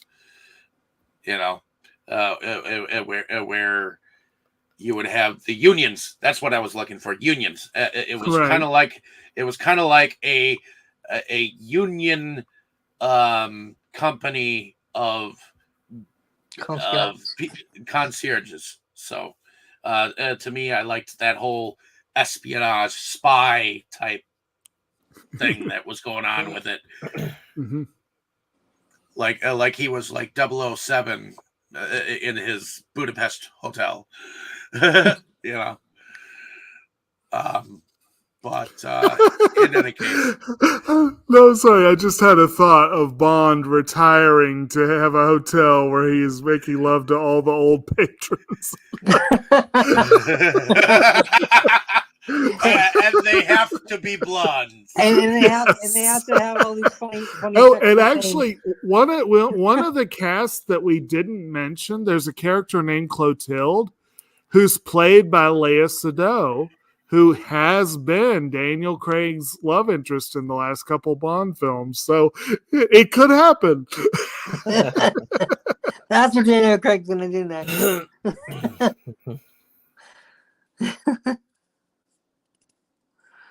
All that's right. funny. Was that it, Davey? That's pretty much it. I mean, Okay. I love the film overall. So Cool. I really enjoyed this one. I think this was your best pick of the month. I Oh, agree. good. Well, I'm glad that we could. Well, actually, in your case, I guess it went from bottom to top, huh? Yeah. With some ups and downs in the middle. He hated Gosford Park, which was your first pick. Right. I didn't entirely hate it because I enjoyed the time period that it was set in. I enjoyed the what would eventually become the show that Upstairs Downstairs was not, and the movie that probably Gosford Park should have been, except without the murder, as a motion picture. So I enjoyed it for its beginning. Okay. So All to right. what could be. And I enjoyed the old lady Maggie, or I think her name was Maggie Smith. right? Yeah. Yeah. Yeah. She could have been an interesting choice for the old lady that dies here. Actually, interestingly enough, it was going to be Angela Lansbury, but she had a stage commitment, so he got Tilda Swinton to take her place. But it would have been interesting to see Lansbury in that role. Yeah, well, but it'd be weird to see her blonde. So Brandon, your favorites on this? I like the flashback within a flashback within a flashback. I like that that storytelling. I don't think it would work with most other directors, but it worked here. Right. Yeah, it works sometimes. You make that and make it not tedious. Like I can't remember, was it Scream 4 that did that BS? It didn't work well for Scream 4 in my opinion. Scream 4? Yeah, I think it was Scream 4. Did it do? Well, it wasn't the same structure exactly. No, I mean, it was basically, where they had the opener within the opener within the opener, which oh, I know what you mean. Like the with each what you thought was the opener, and it was a fake out. And yes, that was but that was a somewhat different thing. This one actually drops you in the different stages, and then it pulls you back out the same number of stages at the end, which is kind of cool. It's kind of it's interesting how they did that. Like Inception. Well, Inception kind of dipped in and out and left you wondering where it was at the end. Good movie though. Yeah. Anyway, was that yours? Yep. Yours? Okay. Okay. And for me, there's a lot of little moments. I do love the performance of as Im Gustav for Ray Fiennes. I was impressed by Tony Revolori holding his own in a debut role. And some of the bit roles amused me, but again, there were little moments like the "Who's got the throat slitter" line just amused me, and the that one I didn't catch on the first go round, but the cat one. Did you just throw my cat out the window? I feel like when I saw that, Brandon might remember or he might not. I don't know, but I feel like I probably laughed out loud when that happened. I thought it was hilarious, and Jeff Goldblum's reaction just was absolutely priceless. It was funny because, not to cut you off, I just want to say, since you mentioned it again, it's funny how I saw him throw it out the window, and it's it didn't really register in my head for a second that he threw the cat out the window until Jeff Goldblum said it, and I was like, "Oh shit, he just threw it out the window, didn't he?" And then I laughed. I think David and I had the same reaction. It's like, did he just? And then he said it. And we're both looking at each other like, okay, yeah. There were several moments that you and I looked at each other just because of the dialogue, and I think that that's why it was more humorous. Like when Ralph Fiennes was talking about all his or different blondes and stuff, and how he had different relations with everyone, and he didn't even have a problem with the old ones, and I was like, holy shit, he just doesn't give a shit, does he? Right. So it doesn't care what age they are, just so long as they're loved. And this was a part that I thought was kind of interesting, creepy, but amusing, was when he's looking at at Madame D's in the coffin, and he's just I was thinking, isn't that a little necrophiliac? He's like, "You're looking so well, darling. You really are. They've done a marvelous job. I don't know what sort of cream they've put on you down at the morgue, but I want some." And then he noticed something on her, like she did her nails, and he was like, "Oh, you really did do that." Yeah, because Yeah, he he had knows that he had changed he had the taken her nails to 'cause he task didn't for like her it. nails. Yeah. So yeah, there were a lot of little moments in this one. That's actually one of the things that's a common thread with Anderson's films is there's like a lot of just moments that you're like, holy crap, I love that. Yeah, so overall, yeah, it's hard to say. I think probably the cat part was my favorite, but there were favorite and least favorite because again, I feel bad for the poor cat, but and I Well, felt a little bad for Kovacs because if someone threw my cat out the window, I'd be upset. well, it's okay. He didn't have to suffer too long before No, he he was didn't. killed too. Not too long, unfortunately. Which, yeah, I agree. A movie is usually made better for Jeff Goldblum being in it.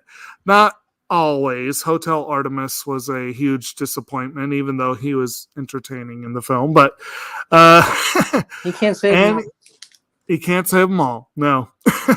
So I guess we'll go ahead and wrap her up and start into outros. So I guess I'll start on my left. Brandon, how about you give us your outro? SeptumSin versus the world. We like physical media. This week, Bad Ben, Steelmanville Road discussion with Mo and Kim. Look forward to it. It's actually a fairly short one because it's probably the least interesting movie in the batch. So, but it's still fun enough to discuss. So we will be talking about that Friday. And of course, anime discussion for Honey and Clover Season 1 on Monday. But we also have a unique pickup this Wednesday, which is going to be a 5 controversial anime. And, just some fun stuff there. Good times. All right. And I guess we'll come back to you in a minute, Dave. Tammy, why don't you give us your outro? I am Dave's fiance. I enjoy being in this group and his other one and talking with you guys and everybody about the movies and learning different things about them. I have my own collections of music and movies also. And in the summer, I like playing with my 1972 Grand Prix. All right. Very good. Crow, why don't you give us a little spiel? Well, I'm Ron. Crow's a nickname I got from playing EverQuest 2. My buddy Mo, as we've already mentioned a few times on here, he's the one that started calling me Mo on voice chat and everywhere, but just everywhere as well as the game. So it just kind of stuck on there. So I've had the nickname about 20 years, so it just kind of fits me. When I see other people having that, I'm like, hey, that's my name. Stop stealing my name. Because more unique than Ron is. But yeah, and I love movies. I loved TV shows. I got a bunch of physical media from my mom. It was her collection. She passed. So I got her collection. I started. I watched Circuit again, which I really enjoyed.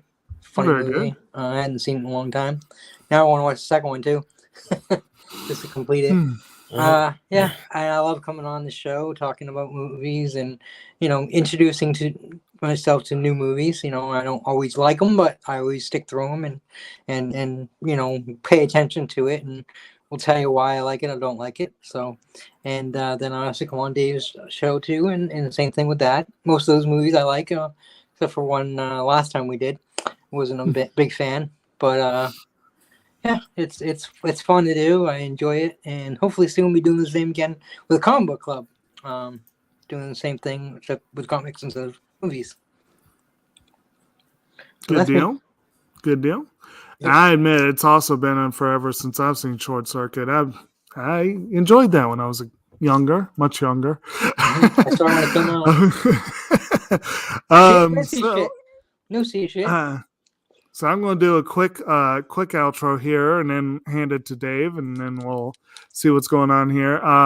I'm Kotobukijake. I'm the co-host on SeptumSin versus World, and as he said, we do love our physical media. I do have a pretty good collection myself, and again, one of my themes this month was trying to watch stuff that's been sitting on the shelf for a while, and so got some things knocked out. I'm also trying to watch all the bonus features for these 6 items, so 2 of them are ready to shelve, which is nice. That is a slight feeling of accomplishment. Because I've got so much other stuff going on. I am trying to build a new business, a native plant nursery, and also, as of today, am now a full-time employee at my main job. So even less time, but more money. So I guess that's good. More money by more money. But I'll let y'all know. But this is one reason why I'm going to be getting progressively more tired as we go on. But I am looking forward to next month, and I'm going to hand it to Dave to do his outro, and then he can set us up for Brandon to introduce next month. Sure. So, Dave, take it away.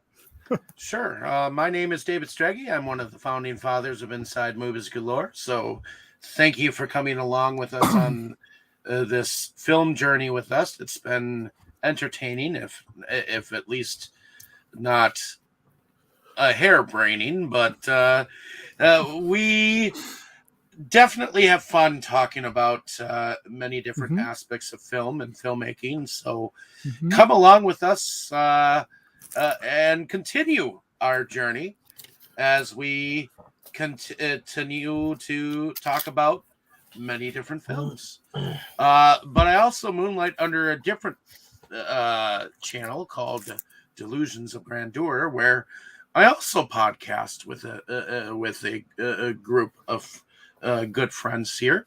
Kroll being among them, my fiance as well.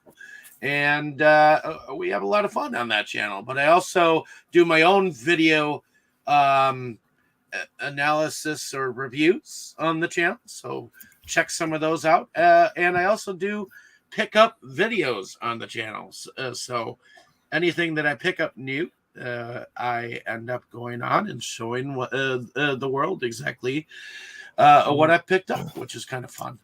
But Brandon, why don't you tell us what do we have in store for this next month? I hear we're dedicating this whole month to you.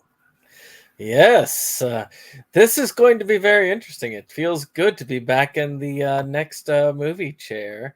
I've missed it so much. But I only get it for a month, and then I have to surrender it again. But we've got some fun stuff. Unlike Jacob, I don't really have a theme, other than these are films that are less likely to make it on by a vote. So maybe that can be your fame then. Yeah, there you go. Movies that won't take me on the desert island. Movies nobody would watch. Oh, great. But let's see. On the 29th, which is the last part of the month, I am going to treat you all to a lovely animated Italian film called Titanic, The Legend Goes On. He kills again? A film that was considered so bad that many deny its existence. And I was like, okay, I have to subject everybody to this evil. It sounds so bad it might almost be good a little bit. Exactly. It's a glorious train wreck that will offend you while sort of entertaining you. Well, like I said, they should have named it, Titanic. Rose kills again. So on the 22nd, there's a film by Toshio Lee that I'm going to be pairing with Mo on his channel. Whereas Mo is going to be helping me cover the anime series, but we are going to be covering the live action adaptation of the material, called Detroit Metal City, a very dark and twisted comedic movie. Mhm. On the 15th, we're going to be covering an independent film that's almost a short film because it barely makes feature status. Is a 2002 film known as The Gamers. Woohoo! And Sounds I cool. know, Okay, I know. that one I'm looking forward to. I was gonna say, I know Dave at least knows that one now. I don't know it, but it sounds good. The Gamers. That's the start of nerdism. Ultra low budget, but it's a good time. Some of the best ones are. It's a series that gets better over time. Trust me. But I also know you, Dave, and you wouldn't let me get away with doing the second one first. So. Yeah. No, of course not. So on the 8th, I've got to do at least one anime during this month. Sorry, Kroll. But Wait, what about the Italian one? Doesn't that count? That's Italian. So Torture. this one is a film by Masaki Yuasa, which is known for some very odd films. And get that pronunciation down by the time we get there. Well, Jacob will correct me, I'm sure, as we go. Which is a film called The Night is Short, Walk On Girl, which is a film I look forward to getting help from you all to analyze because I did not understand it the first time I watched it. God, an anime and one that I don't understand. Yo Mijikashi Aruke yo Otome. Yeah, I've got it written down. I just didn't English motherfucker. Do you speak it? By the time we're done with your month, people will look forward to my month. Well, we're going to start us off Really for mine. We're going to start us off a little light, though, on the 1st. Because next week, we're going to be covering a film by director Norman Z. McLeod. 1931 a comedy gem called Monkey Business, starring the Marx Brothers. That is actually hilarious. I love that movie. So I think that we'll be able. I think that most of y'all will have fun with this month. Nothing is overly artsy except for the anime, and I hope to have Dane there to help us with. Wow, triple threat. Yeah. In fact, Titanic: The Legend Goes On is almost the opposite of I was gonna say that's anti-artsy right there. Hey, I'm all for it. Then maybe I'll love it. Like I say, I think y'all will enjoy this month. That second one is the only one that I think we'll run into trouble with. All I know is 2 months from then, at least will be mine. So I don't know about Dave because he shows more John Wayne. All right. Well, hey, if Dave wants to go with John Wayne, I'll be fine with that. I know some of the stuff. Well, it's up to him. I mean, I'll watch him. I won't enjoy. I don't enjoy John Wayne. So. But we'll see you all on the next one. Goodbye. Good night. Good night. Good night.